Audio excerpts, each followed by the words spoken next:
Este aqui é Israel, um dos países mais desenvolvidos do Oriente Médio, mas o seu território tem um grave problema geográfico. Começando pelas suas fronteiras, o país é totalmente cercado por nações que já o atacaram no passado, sendo o Egito na fronteira sul, a Jordânia no leste e ao norte o Líbano e a Síria. Além disso, existem países declaradamente inimigos de Israel, como o Irã, que mesmo não fazendo fronteira já ameaçou o país diversas vezes, além da Arábia Saudita, Iraque, Argélia, Líbia, Kuwait e o Sudão, que também já foram inimigos do país.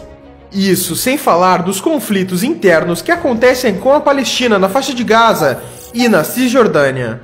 E um dos motivos para isso acontecer é que todo esse território é muito estratégico, dado que aqui temos o Levante, uma região que se estende desde o Oriente Médio até o sul dos Montes Tauro na Turquia, sendo limitado a oeste pelo Mar Mediterrâneo e a leste pelo deserto da Arábia e da Mesopotâmia. Essa área conecta o norte da África ao Oriente Médio, sendo requisitada por interesses logísticos e militares de diversas potências. E o outro motivo de ser uma área de conflitos é pela questão religiosa, já que Israel concentra alguns dos principais centros históricos para o judaísmo, islamismo e o cristianismo. Para se ter uma noção, nos países ao redor de Israel, em média 94% da população é islâmica, enquanto em Israel 82% é judaica. E para entendermos mais a fundo o problema geográfico de Israel, temos que olhar a sua história. Desde seu surgimento até os dias atuais, Israel sempre viveu conflitos, guerras e instabilidades, justamente pela localização geográfica e por estar em uma região estratégica. Sabendo disso, vamos começar a história de Israel por aqui, em 600 a.C. Jerusalém, atual cidade de Israel, ficava no território de Judá e era cercado pelo Egito e pela Babilônia. Mas foi em 586 a.C. que começa um ciclo de invasões naquela região, onde os babilônios, sob o comando de Nabucodonosor II, invadiram e destruíram o Templo de Salomão. E logo em 538 a.C., Ciro, o Grande da Pérsia, conquistou a Babilônia e grande parte do Oriente Médio. Depois dele, por sua vez, com o avançar da Macedônia sobre a região, Alexandre o Grande conquista Jerusalém. E esse ciclo continua, com a atual região de Israel sendo dominada por Roma e outras diversas potências estrangeiras, com destaque para os reinos europeus durante as Cruzadas, que tiveram motivos principalmente religiosos e demarcaram a disputa entre cristãos e muçulmanos, que ocorre até hoje. Mas foi só em 1948, com a saída dos britânicos, que Israel proclamou sua independência. Mas ao fazer isso, países árabes como o Egito, Jordânia, Síria, Líbano e Iraque não poderiam ver um Estado judeu no Oriente Médio e invadiram o país por todas as suas fronteiras, começando assim a Guerra Árabe-Israelense. E o Estado judeu, mesmo com tantos inimigos, venceu essa guerra, além da Guerra do Sinai em 1956, Guerra dos 6 Dias em 1967, Guerra do Atrito em 1970, além da Guerra do Yom Kippur e tantas outras que ocorreram, com Israel vencendo todas elas. E isso acontece em grande parte pela estratégia israelense de defesa, que por problemas geográficos e por ser um país pequeno e com pouco território, Israel não pode se dar ao luxo de recuar de seus inimigos, já que estaria entregando seu próprio território para os mesmos. Basicamente, a estratégia se dá da seguinte maneira: a primeira etapa é avançar sobre território inimigo no momento que eles menos esperam, e depois, enquanto uma linha avança diretamente em direção ao inimigo de forma rápida, uma ou mais linhas de ataque se dão pelas extremidades de forma a avançar mais rápido ainda, cercando o inimigo e não o deixando penetrar em seu território.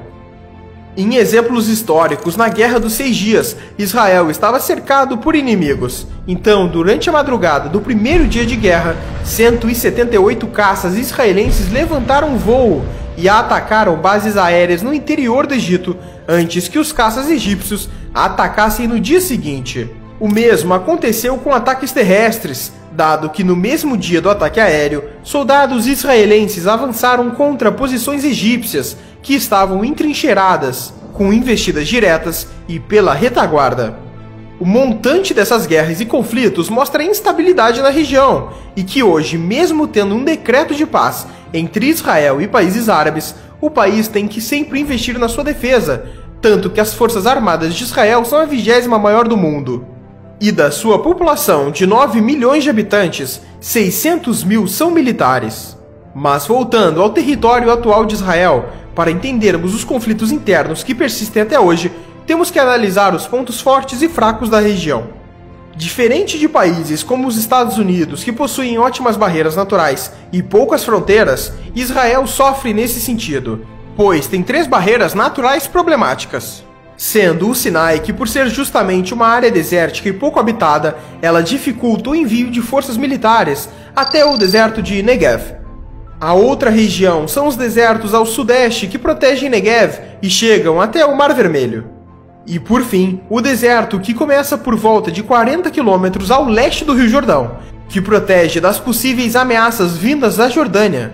Mas essa região em específico só funciona se Israel mantiver o controle da Cisjordânia, uma região de maioria palestina, o que é um problema para o país. E talvez esse seja o maior problema geográfico de Israel, os conflitos com a Palestina. Basicamente, a Palestina é um território dividido em 2 partes, sem ligação por terra, a Cisjordânia e Gaza. E dentro desses territórios temos regiões sob controle civil palestino e regiões controladas por Israel, conhecidas como assentamentos, que são como bairros protegidos por cercas e pelas forças israelenses. A proteção dessas regiões se dá basicamente porque a construção delas começou durante a Guerra dos 6 Dias contra os árabes, e as forças israelenses se estabeleceram nos territórios, e os conflitos entre israelenses e palestinos se intensificaram ao longo dos anos. Mas em 1993, em Oslo, Noruega, líderes israelenses e palestinos se reuniram e firmaram um acordo de paz, que estabelecia 3 áreas diferentes de ocupação na Cisjordânia. A primeira delas é a Área A, que seria administrada pelas autoridades palestinas. Já a Área B teria a administração palestina, mas controle militar de Israel. E por fim, a Área C, que é totalmente controlada por Israel. Muitos dos acordos firmados em Oslo foram mal sucedidos, mas as áreas permaneceram. E é na Área C que os israelenses têm dezenas e dezenas de assentamentos atualmente. Já a faixa de Gaza também é um território preocupante, pois é uma região densamente povoada, onde muitos refugiados palestinos se instalaram. E nela a quantidade e a recorrência de conflitos entre palestinos e israelenses é ainda maior. E foi por esse conjunto de fatores que em 2002 os israelenses começaram a construção de um muro que se estende por todo o território entre Israel e a Cisjordânia. O mesmo aconteceu na cidade de Jerusalém, onde temos um grande muro que ronda todo o território. E falando em Jerusalém, esse é o ponto final. O interesse pela cidade se dá pelos vários lugares religiosos nela. Por exemplo, os principais lugares judeus que se destacam são 2, o Muro das Lamentações e o Monte do Templo. Já para os cristãos, em principal, é a Igreja do Santo Sepulcro, e para os islâmicos, a Cúpula da Rocha. E hoje em dia, a cidade inteira está sob controle de Israel, e as perspectivas para o futuro são que continue assim.